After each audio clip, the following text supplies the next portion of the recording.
Let's bring in Dr. William Schaffner, professor of preventive medicine and infectious diseases at Vanderbilt University Medical Center. He's also a CDC advisor. Dr. Schaffner, great to have you with us. As Meg had outlined, there aren't nearly enough doses to even cover all the healthcare professionals. So in your estimation, who should be first in line? It'll be one step at a time, Melissa, because, as you say, we won't have enough for everybody. And remember, everyone needs 2 doses. So just divide it in half.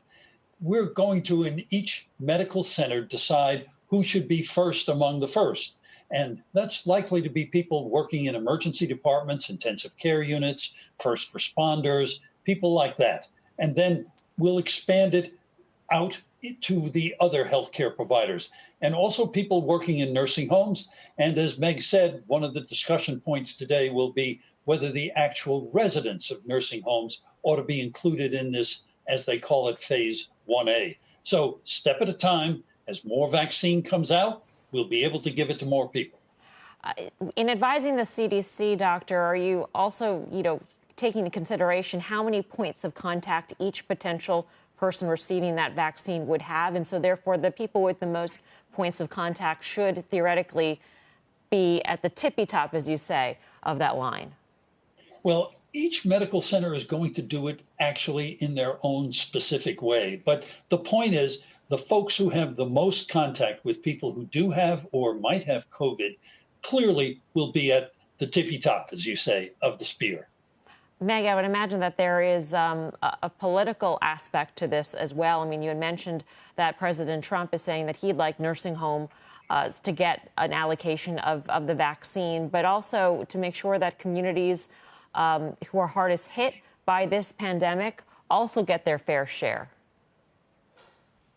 Yeah, Melissa, it's been really interesting to hear about whether there is some sort of political element to this and suggesting a group of people over 65, not even just those most vulnerable people living in nursing homes, but all people over 65 should be, one of the top priorities. Another argument, of course, as you were just saying, is communities that are hardest hit by this virus, they should be a top priority. A lot of these essential workers who don't have a choice but to be out in the world doing their jobs and keeping our economies and our worlds running, really, they should be prioritized is another argument. And so this is really just a lens on our society and what we believe is most important here, who we need to protect when we have limited supplies. It's a fascinating and heart-wrenching discussion because you want everybody to get protected as much as they can as soon as possible. Dr. Schaffner, to that point that Meg was just making, when you consider perhaps a person over 65 who lives alone, has a good amount of space, perhaps doesn't have a lot of medical concerns, how do you balance the need for that person to get access to the vaccine versus an essential worker, perhaps in a higher risk category, maybe only in her 30s, who perhaps has diabetes? How do you, as the CDC, decide which category of person is more urgent? Well, the short answer is with difficulty, John, but I can assure you, I wish you had all been able to be flies on the wall in the many, many discussions that the committee has had over the last several months.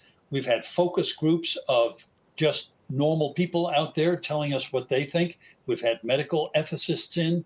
The issue of equity that you bring up, making sure that populations of color and of lower socioeconomic means have access, because after all, they've been hit disproportionately by the virus.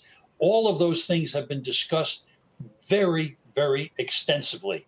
And so at a given point, you have a limited amount of vaccine. You have many more people who are potentially eligible. You've got to make some decisions. I don't think there's any right decision or wrong decision. Some people like a red Ford, other people like a blue Chevy, but we have to make decisions and move forward.